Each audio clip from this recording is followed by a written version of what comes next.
Imagine you're living in a beautiful, spacious house with large windows and a stunning view. But, unbeknownst to you, the doors are locked and the windows are barred. You're trapped, but you don't even realize it. You're so used to the layout of the house that you've learned to navigate its limitations without ever questioning them. This is the story of a man who didn't know he was in a cage, a parable that speaks to the way many of us live our lives. We're often trapped by our own perceptions, limited by the agreements we've made with ourselves and the world around us. These agreements can be so deeply ingrained that we don't even notice they're there, dictating our every move and decision. But what if I told you that there's a way to break free from these self-imposed limitations, a way to shatter the illusions that hold you back and discover a life of true freedom and happiness? This is the promise of Don Miguel Ruiz's life-changing book, The Four Agreements, a practical guide to personal freedom. Ruiz's wisdom is rooted in the ancient traditions of the Toltecs, but his message is timeless and universal.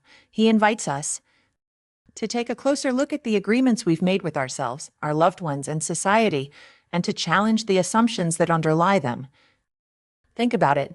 How many of us are striving for that perfect relationship, that ideal career, or that flawless body? We're sold on the idea that if we just tick all the right boxes, we'll find happiness and fulfillment.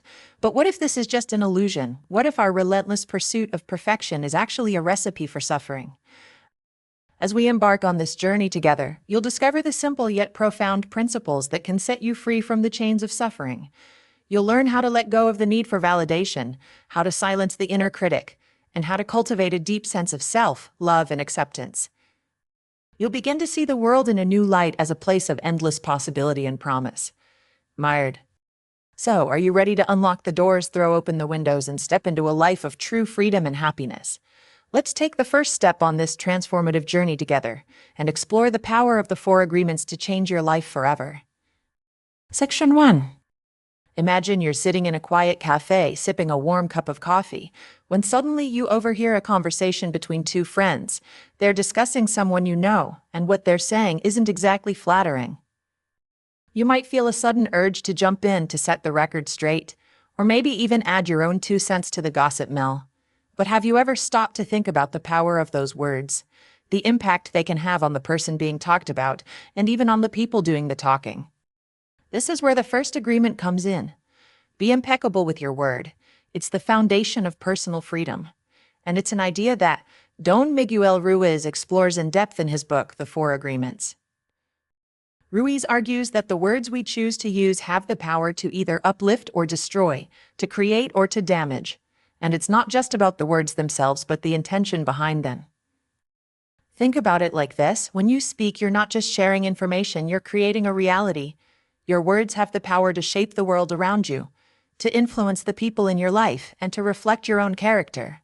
So, what kind of reality do you want to create? One of honesty, integrity, and respect, or one of gossip, rumors, and hurtful comments? Ruiz shares a story about the legend of the white lie, which is a great example of how even small, seemingly harmless dishonesties can lead to trouble.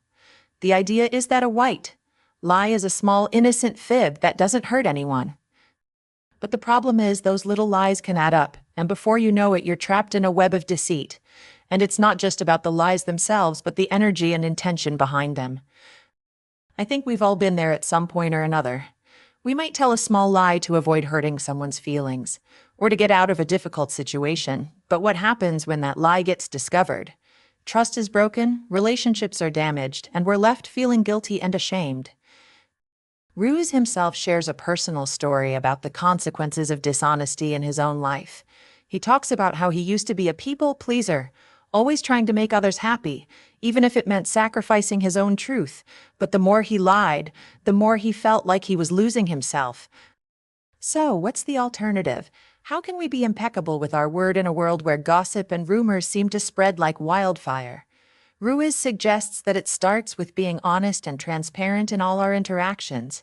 It means being truthful, even when it's hard, and being willing to listen and learn from others. It means using our words to uplift and inspire, rather than to tear down and criticize. Let's take social media as an example. We've all seen how quickly rumors and gossip can spread online, causing harm and damage to people's reputations and relationships. But what if we used social media as a tool for spreading kindness and positivity instead? What if we used our words to uplift and inspire others rather than to tear them down? In business, transparent communication is key to building trust and respect with clients and colleagues. When we're honest and open in our interactions, we create a sense of safety and security that allows people to feel comfortable and valued. And it's not just about the words we use, but the energy and intention behind them. When we come from a place of integrity and respect, we create a positive and uplifting environment that benefits everyone. So, what can you do today to start being more impeccable with your word? Maybe it's as simple as being more mindful of the words you choose to use, or being more honest in your interactions with others. Maybe it's about setting boundaries and being clear about what you're willing and not willing to engage in. Whatever it is, remember that your words have the power to create or destroy, to uplift or to damage. Choose wisely. As Ruiz says, the word is a force. It is the power you have to create, to give life, to make things happen. So, what kind of reality do you want to create with your words? One of honesty, integrity, and respect, or one of gossip, rumors, and hurtful comments? The choice is yours. Section 2. Imagine you're walking through a forest with a friend, and you come across a beautiful tree. Your friend says, "Wow, that's the most gorgeous tree I've ever seen." You look at the tree, and to you it's just a tree. You don't see anything particularly special about it. Who's right? Your friend or you? The answer is, it doesn't matter. Your friend's opinion about the tree is not about the tree. It's about your friend, and your opinion about the tree is not about the tree. It's about you. This simple example illustrates the subjective nature of opinions. What one person thinks or feels about something is not necessarily what another person thinks or feels. And yet, we often take other people's opinions personally. We seek validation from others, hoping that their approval will make us feel good about ourselves. But this is a recipe for disaster. Don Miguel Ruiz, in his book The Four Agreements, warns us about the danger of taking things personally. When we take things personally, we become trapped in a never-ending cycle of seeking validation and avoiding criticism. We become slaves to other people's opinions, and we lose our freedom to be ourselves. Let me share a personal story with you. As an author, I've received my fair share of criticism and negative reviews. At first, it was devastating. I took every negative comment personally, wondering what I had done wrong and how I could fix it. But as I reflected on Don Miguel's teachings, I realized that those negative comments were not about me. They were about the person who wrote them. They were a reflection of that person's own biases, experiences, and opinions. I remember one particularly harsh review that made me question my entire writing career. But then I asked myself, would I take this person's opinion seriously if they were standing in front of me telling me the same thing? Probably not. So why was I taking their written words so seriously? It was a liberating moment for me. I realized that I didn't need anyone's validation to be a good writer. I just needed to write from my heart and let my words speak for themselves. This is the power of detachment.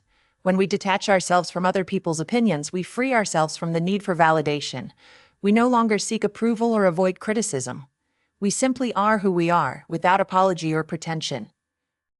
But attachment is not the same as indifference. We can still care about what others think and feel without taking it personally. We can still learn from constructive feedback and use it to grow and improve. The key is to distinguish between feedback that is helpful and feedback that is hurtful. In today's social media age, it's easy to get caught up in the validation game. We post something online, and we wait for the likes and comments to roll in. If we don't get enough validation, we feel like we've failed. But this is a trap. Social media is just a reflection of other people's opinions, and those opinions are subjective and fleeting. Don Miguel writes, "You are never responsible for the actions of others. You are only responsible for your own actions." When we take things personally, we become responsible for other people's actions, and that's a heavy burden to carry. But when we detach ourselves from other people's opinions, we become free to be ourselves, without apology or pretension. So, the next time someone criticizes you or offers you feedback, remember that it's not about you, it's about them. Take a deep breath and ask yourself, is this feedback helpful or hurtful? If it's helpful, use it to grow and improve. If it's hurtful, let it go. You are not defined by other people's opinions, you are defined by your own actions and choices. As we explore the second agreement, don't take anything personally, we begin to see the world in a different light. We realize that everyone is living their own dream, and their opinions and actions are a reflection of that dream. We no longer take things personally, and we become free to live our own dream, without apology or pretension. And that's a liberating feeling indeed. Section 3. Imagine you're at a party and you see someone across the room who you think you know. You wave, smile, and maybe even make a joke or two, assuming they're a friend. But as you approach them, you realize it's not who you thought it was. You feel embarrassed, maybe even a little foolish. This has happened to the best of us, right? We've all been there, making assumptions about someone or something, only to find out we were completely off the mark. This brings us to the third agreement: don't make assumptions. It's a simple yet powerful principle that can save us from a lot of trouble in our personal and professional lives, as Don Miguel Ruiz writes in the Four Agreements. The problem with making assumptions is that we believe they are the truth. We make assumptions about what others are doing or thinking. We take it personally, then we blame them and react by sending emotional poison with our word. Think about it.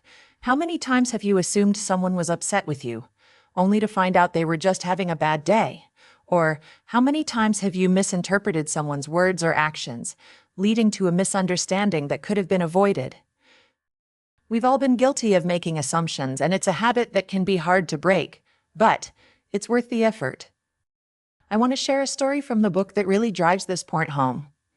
Don Miguel Ruiz talks about a legend of a man who was known for being a great friend to everyone in his village.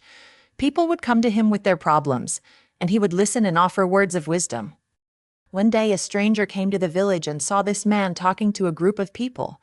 The stranger assumed the man was a great teacher and decided to approach him. But as he got closer, he realized the man was just a regular person sharing his own experiences and insights. The stranger felt foolish for making assumptions and realized that he had been blinded by his own perceptions. The story highlights the importance of clear communication and not making assumptions. If the stranger had taken the time to ask questions and really listened to the man, he would have avoided feeling foolish and might have even learned something valuable. This is a lesson we can all apply to our own lives. In our personal relationships, making assumptions can lead to misunderstandings and conflict. For example, let's say you assume your partner is upset with you because they're not talking to you as much as usual. You might start to feel defensive or hurt and react in a way that escalates the situation. But what if you took the time to ask them how they're feeling? You might find out that they're just stressed with work or dealing with a personal issue. By asking questions and seeking clarity, you can avoid unnecessary conflict and strengthen your relationship. In business, communication is just as important. Imagine you're working on a project with a team, and you assume everyone is on the same page. But what if someone has a different understanding of the project's goals or timeline?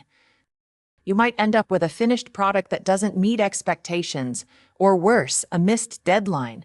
By taking the time to clarify expectations and ask questions, you can avoid costly mistakes and ensure a successful outcome. So, how can we apply the third agreement to our lives? It starts with being more mindful of our thoughts and words. When we catch ourselves making assumptions, we need to stop and ask questions. We need to seek clarity and understand the other person's perspective. It's not always easy, but it's worth the effort.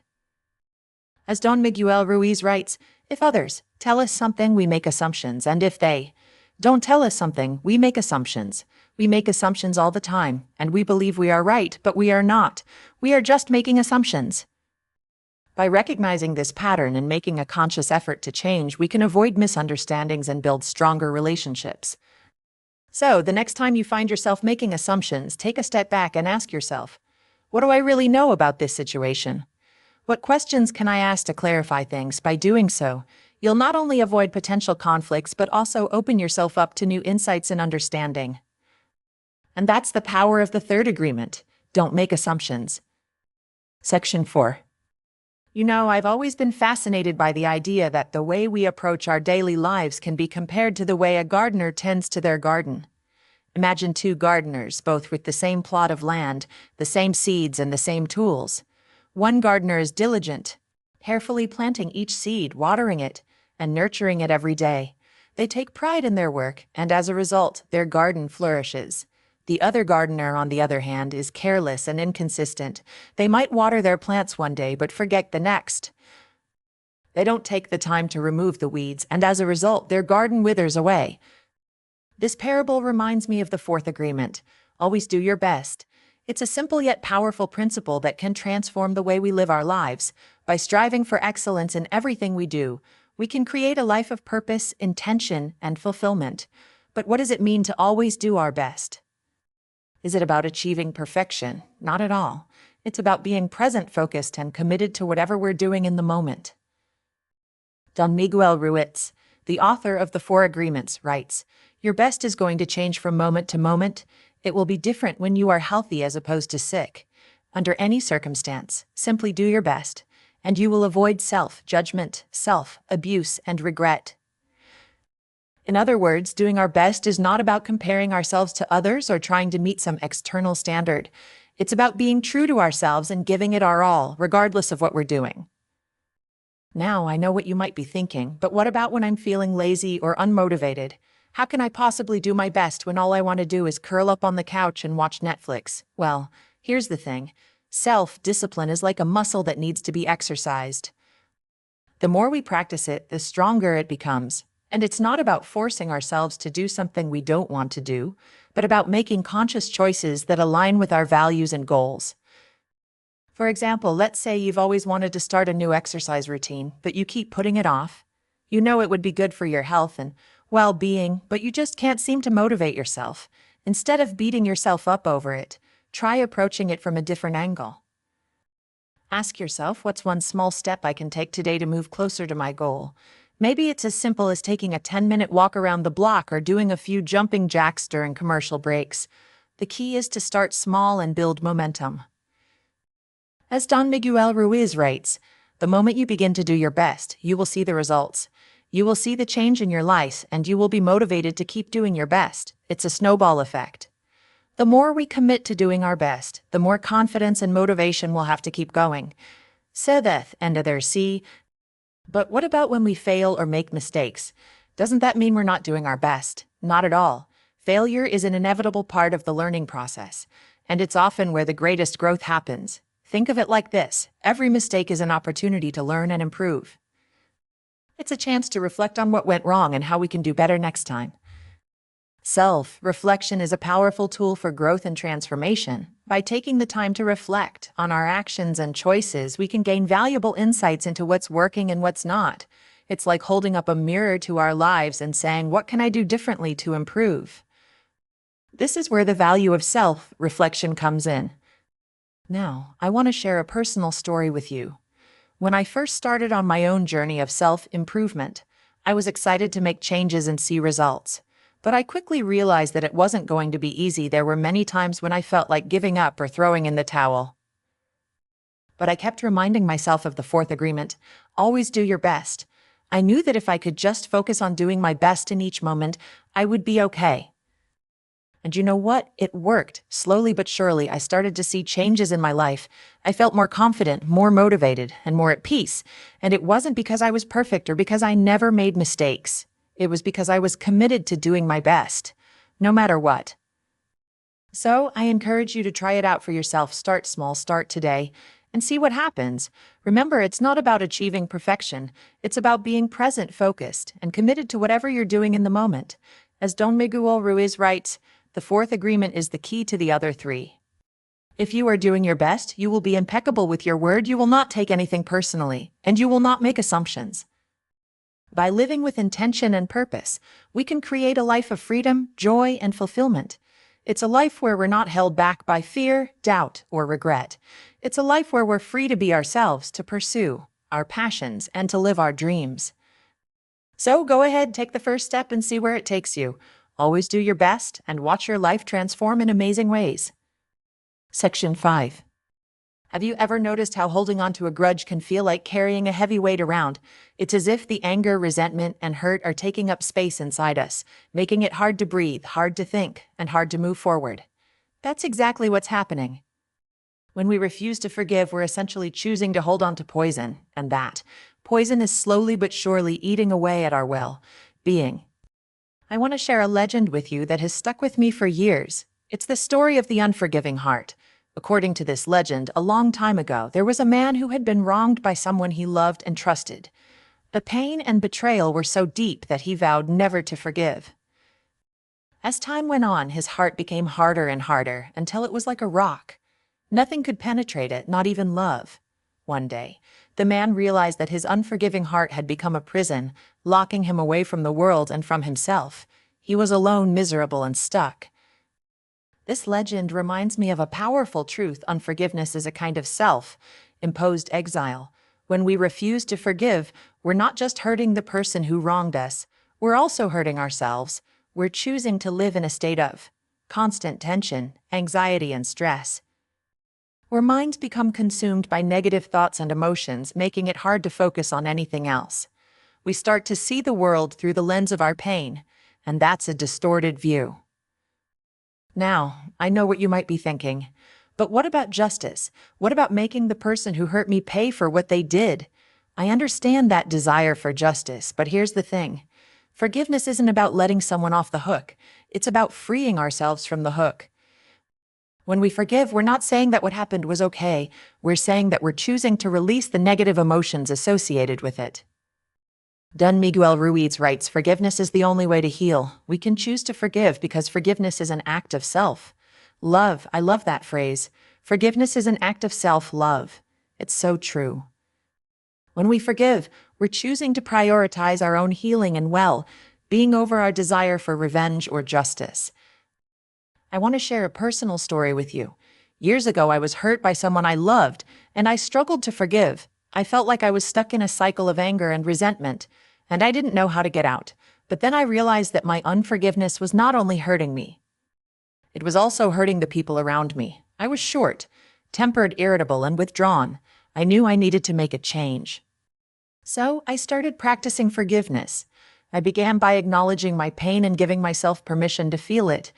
Then I started to let go of the negative emotions associated with the hurt. It wasn't easy, but slowly I began to feel a sense of release, a sense of freedom. I realized that forgiveness isn't a one-time event. It's a process, a journey. One of the most powerful benefits of forgiveness is its impact on our relationships. When we forgive, we're not just healing ourselves, we're also healing our relationships. We're creating space for love, compassion, and understanding to grow. I've seen this in my own life and in the lives of those around me. Forgiveness has a way of breaking down walls and building bridges. But forgiveness isn't just about our relationships with others. It's also about our relationship with ourselves. When we practice self-compassion, we're practicing forgiveness. We're choosing to be kind, understanding, and gentle with ourselves, even when we make mistakes. This is essential for our mental health and well-being. Don Miguel Ruiz writes, "Self-compassion is the foundation of our emotional healing." I couldn't agree more. When we're kind to ourselves, we're creating a sense of safety and security. We're telling ourselves that we're okay, that we're enough, and that we're worthy of love and respect. As we practice forgiveness and letting go, we start to experience a sense of lightness, a sense of freedom. We're no longer carrying around the weight of negative emotions, and that's a beautiful feeling. We're free to live, to love, and to enjoy life without the burden of unforgiveness. So I want to leave you with a question. What are you holding on to that's holding you back? Is it a grudge, a hurt, or a negative emotion? Whatever it is, I encourage you to let it go. Practice forgiveness, not for the person who wronged you, but for yourself. You deserve to be free, to be happy, and to live a life filled with love, compassion, and understanding. Section 6. One of the most common questions I get asked is, okay, I understand the 4 agreements, but how do I actually apply them in my daily life? It's one thing to understand the principles, but it's another thing entirely to put them into practice. As Don Miguel Ruiz writes in the 4 agreements, the truth is, the only way to make these agreements a part of your life is to practice, practice, practice, practice. For me, the key to living the 4 agreements has been mindfulness and awareness. It's about being present in every moment and paying attention to my thoughts, words, and actions. It's not always easy, of course. I mean, how many times have you caught yourself reacting to a situation without even thinking about it? It's like your emotions just take over, and before you know it, you've said or done something that you regret. But the more I practice being mindful, the more I'm able to catch myself before I react.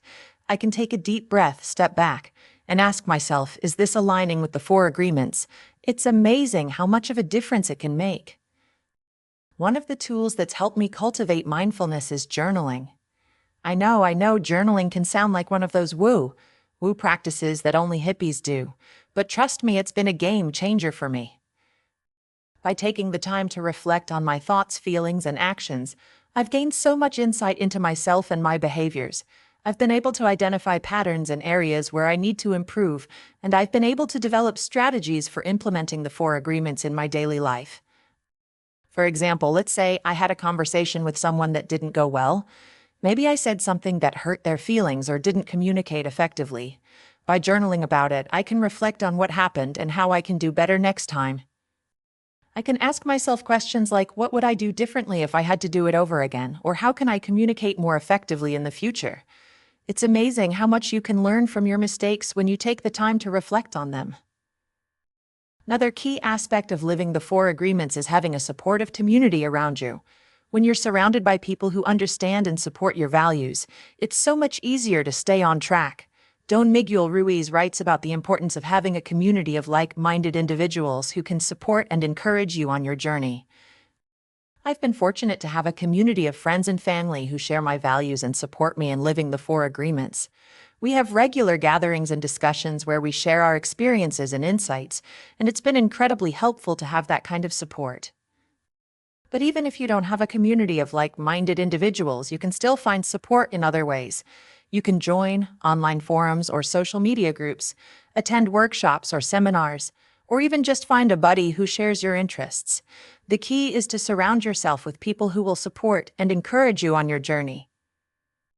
Now, I know what you might be thinking. This all sounds great, but how do I actually apply the 4 agreements in my daily life? Well, let me tell you a story. One of my friends, who we'll call Sarah, was having a tough time at work. She was feeling overwhelmed and stressed out, and she was having trouble communicating effectively with her colleagues. So she decided to start practicing the 4 agreements at work. She made a conscious effort to be more mindful and present in her interactions with others, and she started using I statements instead of you statements. She also made a point to listen more carefully to others and to try to understand their perspectives. It wasn't easy at first, but with time and practice, Sarah started to notice a big difference. She was feeling less stressed and more confident, and her relationships with her colleagues were improving. She even started to enjoy going to work, which was a big change for her. The point is, living the 4 agreements is not just about some lofty spiritual principles. It's about practical, everyday actions that can make a big difference in your life. By being more mindful, reflecting on your thoughts and behaviors, and surrounding yourself with supportive people, you can start to live a more authentic, meaningful life. And it's not just about personal growth, it's also about how you show up in the world. When you're living the 4 agreements, you're more likely to be kind, compassionate, and understanding towards others. You're more likely to listen deeply and communicate effectively. And you're more likely to make a positive impact on the world around you. So, I encourage you to start practicing the 4 agreements in your daily life. Start small, with just 1 or 2 agreements, and see how it goes. Be patient with yourself, and remember that it's a journey, not a destination. And most importantly, be kind to yourself and others along the way. Conclusion. You've made it to the end of this incredible journey, and I hope you're feeling as inspired as I am. Let's take a moment to recap the core message of the 4 agreements. It all boils down to 4 simple, yet powerful principles. Be impeccable with your word, don't take anything personally, don't make assumptions, and always do your best. These agreements may seem straightforward, but they hold the key to unlocking a life of true freedom, happiness, and fulfillment. I want to leave you with a story that has stuck with me throughout my own journey. Don Miguel Ruiz shares a beautiful anecdote about a man who was struggling to forgive his father for past hurts. This man was carrying around so much anger and resentment that it was eating away at him. But one day he had an epiphany. He realized that his father's actions were not about him. They were about his father's own pain and suffering. In that moment, he chose to forgive and let go. And in doing so, he freed himself from the weight of all that negativity. This story encapsulates the essence of the 4 agreements. When we take things personally, make assumptions, and hold on to grudges, we're essentially handing over our power to others. But when we choose to forgive, let go, and focus on our own actions, we reclaim that power and open ourselves up to a world of possibility. So, I want to leave you with a challenge today. Take one of the 4 agreements and apply it to your life this week. Maybe it's being more mindful of the words you speak, or perhaps it's letting go of a grudge that's been holding you back. Whatever it is, remember that it's a journey, not a destination. It's the small, everyday choices that add up to a life of purpose, happiness, and fulfillment. As you close this book and move forward on your own path, I want to remind you that you have the power to create the life you desire. You have the power to choose how you show up in the world, how you respond to challenges, and how you treat yourself and others. Don't let anyone or anything take that power away from you. Keep shining, keep growing, and always remember, you are capable of achieving greatness.